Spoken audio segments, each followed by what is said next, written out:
Alright guys, Jameson and Alex here. Today we are going to be talking about the new College of Tragedy Bard from the updated Taldorei campaign setting from Matthew Mercer called the Taldorei Reborn. So this is one of the actual new subclasses that was added in there. 9 subclasses in this book, but of those 9, 5 of them are revised or updated. Yep. And From the other original 4, Taldorei there's 4 brand new subclasses. So this is one of the 4 brand new ones.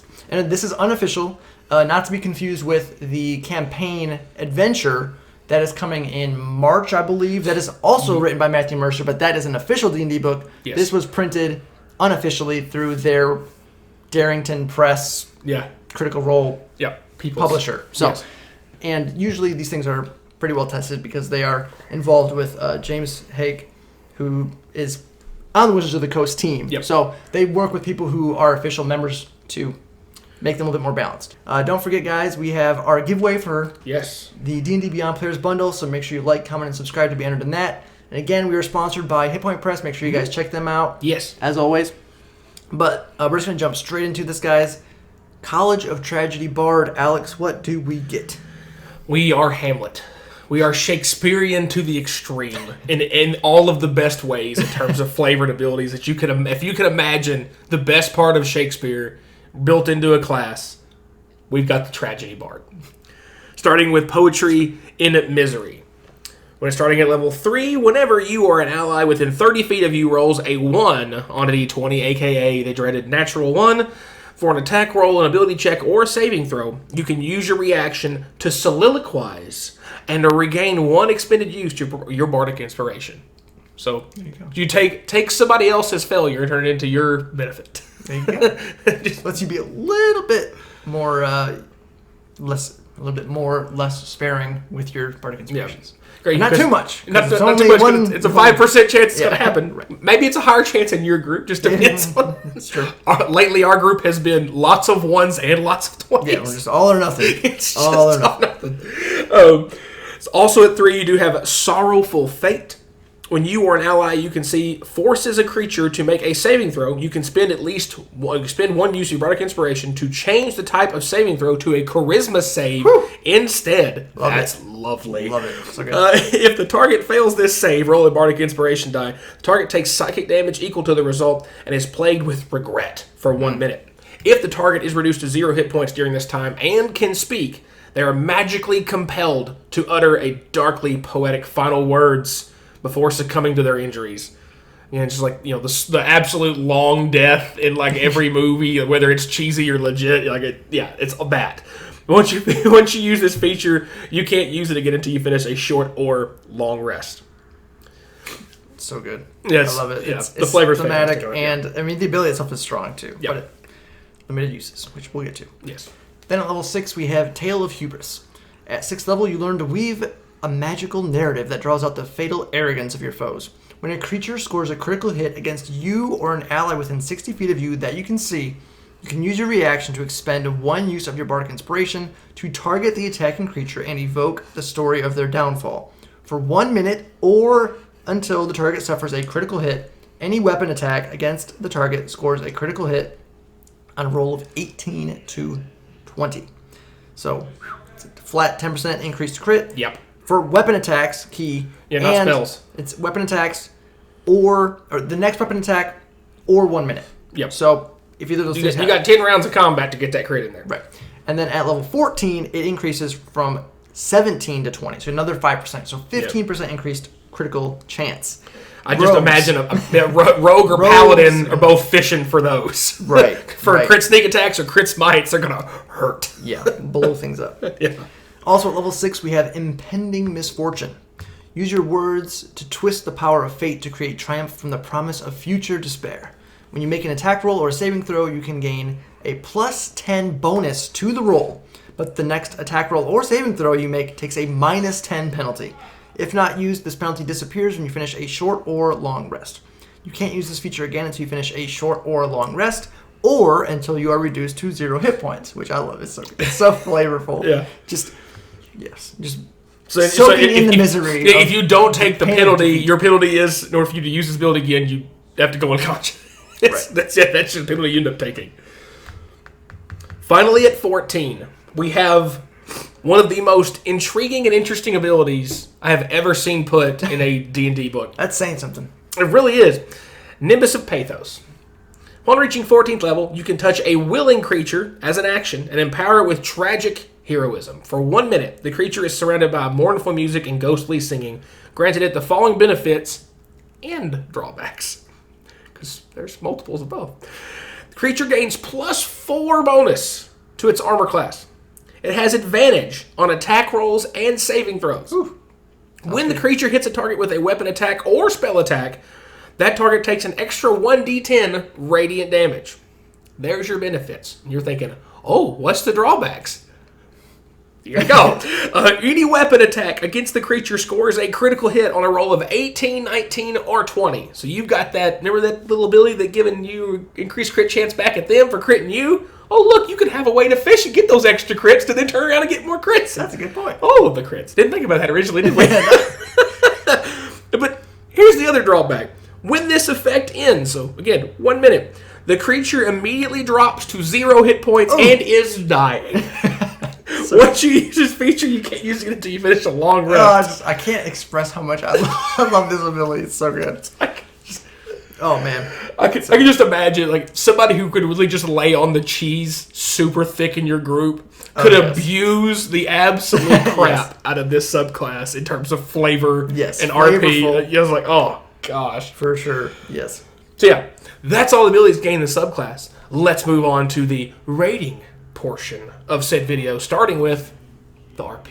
Yes. So, with the roleplay, when we're talking about scoring the roleplay, we're talking about interacting with NPCs, interacting with the world around you, non-combat scenarios, avoiding combat, basically things outside of the initiative order. Not talking about class fantasy, history, lore, background. That is on you as a player. We cannot rate you, but we can rate the abilities gained in the subclass and how they might improve your potential in those role play scenarios. So, with that in mind, as we said, this is very flavorful to the subclass, extreme. But it gets a 6 out of 5 in flavor. But again, we're looking at the mechanical side of how things work. Yes. That being said, the extra bardic inspirations you get from natural ones will add up, especially the bigger party you are playing with, the higher chance of it happening more often. Obviously, just numbers in general, how that works. All that being said, you can use your bardic inspiration more often. Not too much, you won't go too crazy. It is just ones you're getting them back on, so you're not going to have it all the time. But also you have a change to charisma saves, which is huge because very few creatures are going to have a high charisma save. Yeah, unless they're a charisma-based caster, they're just not going to have a high charisma. For the most part. Until you get like in CR 12, 13, 14s on up. Yeah, and even then, it's pretty niche. And even then, it's not, they might have +3, 4 instead of not plus 8, 9, 10. Like a lot of stuff's going to have really high con and strength after you get past that CR. Right, and then of course +10 to saving throws could definitely come into play for RP. The only thing with that is saving throws are a little bit less common in roleplay scenarios. Yeah, unless it's an RP spell, right? Like a charm effect, things like that. Yeah. So if someone's trying to do something like that, or dominate could come into play sometimes at higher levels. But that can definitely come into play. So looking at that, you're getting a little bit better use of bardic inspiration. You're getting your one-off of a huge chance to maybe dominate a person or dominate, just ways to get around more common saves. So like something, if someone wants to use a spell that's going to use con or wisdom, and you can change that to charisma, that's massive. Yeah. So the ability to do that, especially for roleplay, can definitely come into play. And then again, +10, never hurts to have that. No. So we gave it a flat 3 on the roleplay department. Which is kind of low for, I guess, you're thinking bards or master roleplays, but that's, of course, base bard is ridiculous with roleplay, obviously. So this is what the subclass is adding to it. I like to emphasize that. Right, of course. On the mechanical side of things. On to combat.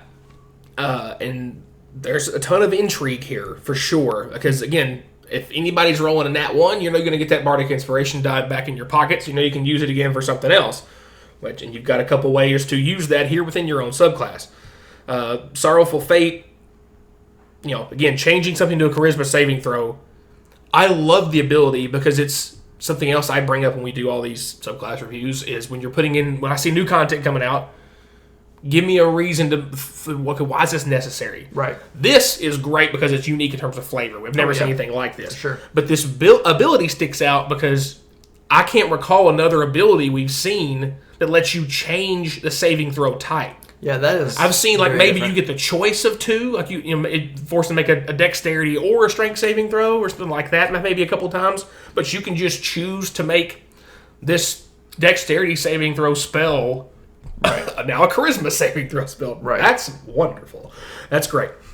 Tale of Hubris is interesting because you can, if you do get crit, it basically just punishes crits because if you've got a party of 4 and you can get any weapon attack on them because is a crit now at a 15% chance instead of 5 within a minute, most likely you're either knocking that thing out or you're getting that crit within that time frame. If you've got 3 or 4 people swinging back at it. Drawback is, in order for that ability to ever trigger, you have to get crit the first time, which you don't want to ever see. It just kind of gives you a, feels a little less bad to get crit because you're going to get a chance to get it back. Right. It does remind me of like Grave Cleric though, where they can cancel the crits. It's not unheard of thing to be able to interact with enemy crits. Yeah. But the way that it works too, I love it flavor wise. Again, not countering this, but the way it's tragedy barred, and the tragedy is your teammate is getting a crit on. I just love it. It's just of course, with Impending Misfortune, you can choose to get a +10 bonus to your saving throw or attack roll. I think the bigger thing is going to be a saving throw. Oh, for sure. I mean, you're a bard. You don't have extra attack. Yeah. So to do that one Not time. with this subclass. Right. And so you could, if you play it, intelligently, you could take that +10 to a saving throw to get out of that to avoid that dominate person, or whatever else, some big spell coming at you damage-wise. And then on your turn, take your attack action to fire a crossbow bolt or hit with a sword and take that -10 on your attack, knowing you're going to miss, but you use that +10 to avoid that big CC spell or that big damage you're basically ability. trading your action to get that +10 to your save, which could be life changing. Problem there again. It's a once per short rest ability, or unless you get knocked unconscious and get brought back up, you can do it again. That's going to come in part of the scoring. And finally, you have the alt, and Sweet Mercy is this the thing. Giving, because it's willing creature, so you can give yourself or you can give it to a friend, but just knowing explain to them when I give you this, just go in there. Don't worry about dying because when this is over, you're going to die anyway. You're going to go unconscious and be on death's door. It's how it's worded technically.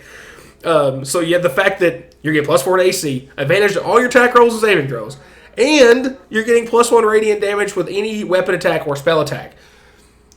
Again, the obvious ones are fighter, as Jameson brought up, because you're going to have 4 attacks. That's so many attacks. Stuff like, again, barbarian who wants to get in there anyway, or monk would actually love this. Attack, fury of blow, pop, pop, pop, pop. Right. all that damage. It can add up. Anything that can make a lot of attacks, doesn't matter how small the attacks are, because you're adding an extra D10. Because the D10 is going to matter whatever your weapon size attack is. Of course, again, drawback here being it is once per day, and you get the extra crit chance back at you. Of course, it does help trigger your thing to maybe get crits back on them because of that. Just critting for days. You crit on them, and then they crit on you, and then you back and forth, back and forth. Just going to chunk damage everything. And then, of course, you're going to go unconscious when this ends, so you've got to prepare, be prepared for that. As a bard, you do have access to some heal spells. Hopefully, you've got somebody else besides you. Maybe there's a druid or a cleric or a paladin in there that can help you maybe get somebody back up if you need them. Yep. But being able to use this strategically is going to be really, really important. But because of a lot of limitations of once per long rest, once per shorter long rest, once per shorter long rest, or waiting on a natural 1 or a natural 20 trigger abilities, we only gave this a 3.5 out of a possible 5 on combat, because a lot of these abilities are super cool, really impactful, can do really big things, but all of these are limited to a low chance proc, like in that 1 or nat 20, or limited to 1 use per short or long rest. Yeah, the thing is too, I think that's really the only way to balance it, because if you had too many uses of it, it would just be so ridiculous. Yeah. Right? So that's just a way to help balance it out a little bit. It's just the cost of it. Yeah. For the unique abilities, you have to have a good balance. I'm trying to think of, there was another subclass. Was it the, I'm drawing a blank on the name of it. But the time, the chronology, sorcerer? Yep. Or Conjure Wizard? Yeah, Wizard. Yeah, I get them backwards in my head all the time. Yeah. I think it was a lot of like this, where a lot of the abilities you got were super, super impactful. Right. But you couldn't use them all very often, but once per short rest or once a day kind of thing. Yeah, there has to be a cost to it. Yeah. For sure. And then lastly, we have the overall class synergy. Of course, with the bards, we're looking at bardic inspiration, spell usage. Those are going to be your primary things. I mean, there's things with Jack of all trades that can sometimes come into play, but primarily looking at the bardic inspiration, usage, and the spell slots. Yep. And with that, we do have some very powerful things. Again, we've kind of railed on this one quite a bit, but the charisma change to saves is huge. Yeah. It really is. And there's a reason why you can only do it once a day, because or once per short or long rest. So a couple times a day. Yeah, so a couple times a day. It is very powerful, for sure. And that can come into play because it lets people, not even necessarily you. Because you or an ally triggers a saving throw. You could get an ally set up when they have it on there, and you're just like, get ready to use this big spell, because that thing definitely doesn't have high charisma, and that can just be huge. Yep. So I could go on and on about that forever. Yeah. But the other fun, interesting thing on here is you're getting extra uses of bardic inspiration again. Mm-hmm. And albeit low chances, but they are free. My favorite wombo combo on here for sure is the Tale of Hubris plus your capstone Nimbus of Pathos. Sure. Because you put it on a barbarian or somebody who has tons of health, which makes barbarian a good target. Plus they have, everything's going to have advantage on their attack rolls, so they're going to have a higher chance to get crits. Yep. But they're getting hit more often, which means they're going to be, I shouldn't say they're getting hit more often because their AC is up +4. They're having a higher chance to get crit more often. They'll be hit less, but when they do get hit, it's going to hurt. Yeah, so it'll kind of break even. We kind of talked about that a little bit amongst ourselves. Is your AC is going to be higher, which is going to make you harder to hit, but you're going to get crit easier. So it's probably going to break pretty close to even with your AC. If you weren't getting crit on and your AC was normal, it's probably going to fall in a little bit close, depending on what kind of creatures you're fighting, of course, and how much their crit damage pumps out, of course. But at level 14. Things crit you pretty good. It could be bad. It can be pretty bad. So it might be more safe to do it on a barbarian, for example, where they have a bigger health pool, so that they're not worrying so much about that. They have the resistances. And things like that. You're definitely looking at barbarian, fighter, paladin. Yeah. And another thing to keep in mind too is it's any weapon attack has an increased crit chance, not just any attack. Yeah. So with barbarian, with the resistances and stuff like that, they could be a really good target for this because they don't really care because they have tons of health and they have resistances to BPS, which is a weapon attack. It's like a match made in heaven, basically. Yes. So with that... Find you an angry friend. Right. So if you have that kind of scenario there where you have a good target, if you're all, squishies, it's going to be a rough go. Yes. Okay? So you need to have some kind of martial character in your party to probably do that on. Yeah. But if you can get that triggered where they're getting crit on and then you're using a bardic inspiration to then give your allies that bonus Tale of Hubris for extra criticals, you're trading your barbarians' health pool, which is a resource in a party for critical hits. It's an expendable resource. So you trade the criticals for criticals. Yes. And I think that's just a very interesting combo. Yeah. But again, you do have to have a unique or a very special party circumstance for that to actually work. Yeah. Team comp matters. So that's really, we've gone through a couple of these subclasses already, and like team comp has come up more in conversations with these two. We should make some party team comp synergy, cool party compositions. You have this bard, this sorcerer, blah blah blah, and they all synergize with each other. Yeah, that could be a cool series actually. Let's see the comments. Yeah, I should like to see that, a 4 or 5 player party. What would be awesome combos of not whether maybe it's mechanically really silly or it's just super fun to mess around with. Sure, we talked about with the Juggernaut Barbarian being able to push stuff everywhere, and you do the a Fathomless World, with their tentacle knocking, slowing stuff, and the stupid. The gravity.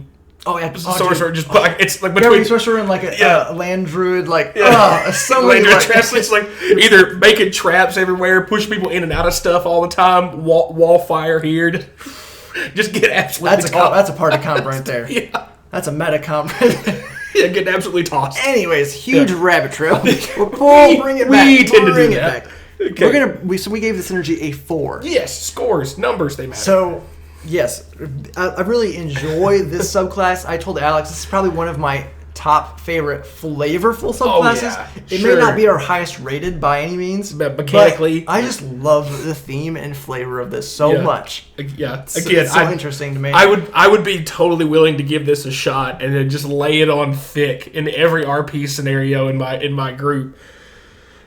Yeah, for sure. Just be a bard and be cocky as all crap all the time with everything and just revel in somebody's misery. It is great.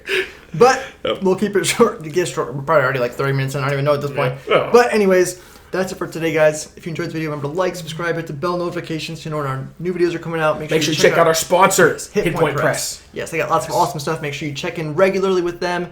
All kinds of cool stuff coming from them soon. And they already have a bunch of cool stuff. Yeah. So, that's it for today, guys. As always, thanks for watching.